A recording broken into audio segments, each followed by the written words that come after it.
that these tests are not, in any point just one test. You have to follow through these tests for a lifetime to see what's actually going on. If you really have a center where you can go to, and the BIA tests are so simple now that and the correlation between the highest level of research shows that we're very, very tight, less than 1% variation from clinical research methods. So we know that the BIA works in terms of extremity inflammation, in terms of joint swelling, in terms of the metabolic processes for the mass density in each extremity. So if you have one muscle that is larger on one side as a result of an injury from the other extremity, we'll be able to see the changes. So the studies are very clear now. We use phase angles to determine health. We use fat analysis. We use the changes and the progression during a very athletic era or a very athletic season is very important to be able to determine. So that today we're starting the children a lot younger. We're starting them at 4, 5, 6 years old. As the child has to, around 4 years old, as long as they can focus, as long as they can pay attention, that's when we start them active. So it is wise to start the process of understanding the metabolism methods that we use to calculate body mass index through their ages, so that we have a measurement of what's normal for that particular child. Because what we really have to see is what's good for that individual.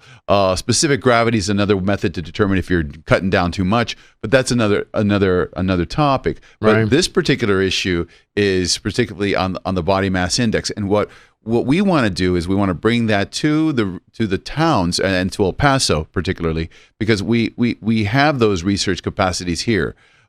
Specifically, the ones that we have liked is body mass indexes. So in body is one of the most top used. They use it at UTEP. They use it at the top research centers, and it's pretty much the standard now. And since we use it, it offers us an ability to quickly assess an individual. I've been at UTEP. I've seen the types that they use, and it's very accurate. And since we've seen the research that it follows, then now we know that this is very accurate. And specifically now, you can actually assess your own and have it online and determine it through a method where you can keep up with your child to see what's going on.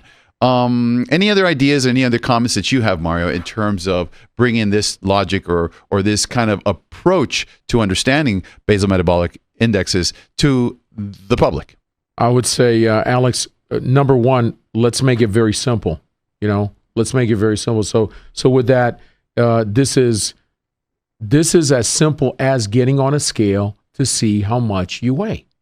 That's it. So let's bring that conversation to everyone, so everyone gets a scan. Minimal.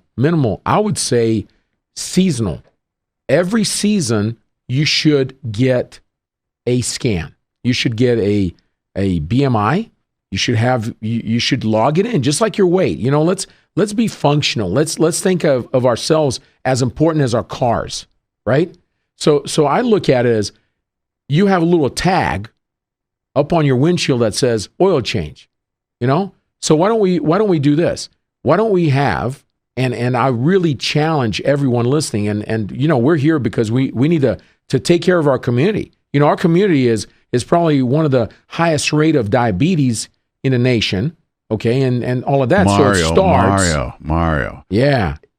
I'm sorry. I don't want to say it, but you have to. There's a big old elephant in the room. But El Paso, our town, was considered the fattest, sweatiest town in the whole United States at one point. That sickened me when I heard it. It was a different town. We are much more advanced. There were very few gyms.